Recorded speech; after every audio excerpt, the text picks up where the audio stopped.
Bale, kahit papano eh, gusto kong maramdaman mo na I'm here with you. For better or for worse.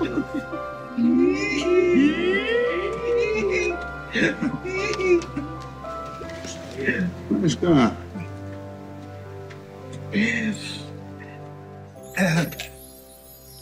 Miss Shella, Yes, Your Honor. before you blow out the candle, the committee requests that you make a birthday wish. Yeah.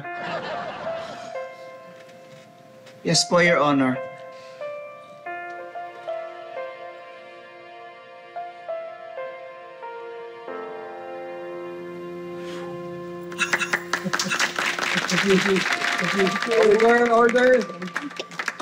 Unang-una, happy birthday. Thank you po, Your Honor. Ikalawa, ano pang wish mo?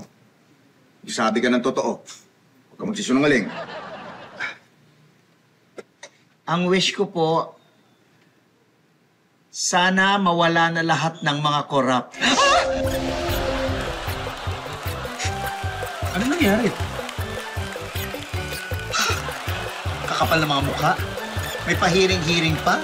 Eh, lahat naman pala sila. Iyang-hiya naman ako sa kanila, no?